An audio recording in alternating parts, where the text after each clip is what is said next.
Sidang dugaan korupsi PJU Lamongan kembali digelar di Pengadilan Tipikor Surabaya di Sidoarjo dengan menghadirkan saksi Helmi Perdana Putra Kepala Inspektorat Jawa Timur dan 3 saksi ahli.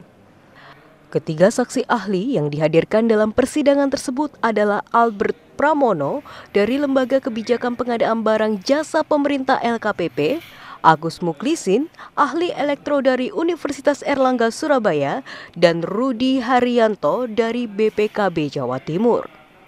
Dalam keterangan di persidangan dan berdasarkan bukti dan temuan yang ada, BPKB Jawa Timur menyebutkan bahwa ada proyek PJU Lamongan itu terdapat kerugian negara sebesar 47,9 miliar rupiah. Dari nilai kerugian tersebut, ada upaya pengembalian uang yang telah disetorkan melalui virtual account Pokmas sekitar kurang lebih 16 miliar. Sehingga masih ada total kerugian yang belum terlunasi sebesar 32,1 miliar rupiah. Dalam pengembalian itu, menurut Helmi diakui memang melibatkan anggota DPRD Jawa Timur dari Dapil Lamongan senilai 10 miliar. Dengan alasan partisipasi karena kasus dugaan korupsi PJU ini berada di wilayah konstituennya. Kok ikut mengembalikan uang itu dasarnya apa gimana? Saya yang nyuruh. Oh, partisipasi. Bukan karena terlibat. Saya diberi kewenangan menindaklanjuti, Pak. Yeah. Waktunya terbatas 60 hari waktu itu. Yeah. Nah, jadi bagaimana ya supaya kalau Pokmas tidak mungkin, Pak. Saya cari orang yang punya hati lah, Pak. Yeah. Cari dewan. Dewan kan apa? Dewan itu wakilnya rakyat. Sampean dipilih oleh rakyat. Lah sekarang rakyat sampean itu sedang menderita. Bantu, itu yang saya lakukan. Sementara itu, Doni Adi Negara, kuasa hukum terdakwa Jonathan Dunan, menilai ada kejanggalan dalam pengembalian uang tersebut.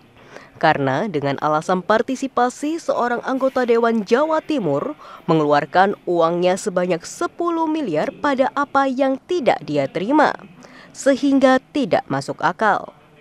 Oleh karena itu, pihaknya akan mendalami keterangan ini karena diduga ada keterlibatan pihak lain yang saat ini belum terungkap. Ada positif dan negatifnya ya. Keterangan Pak Helmi tadi yang penting sudah cukup menjelaskan bahwa ada kejadian bahwa inspektorat itu meminta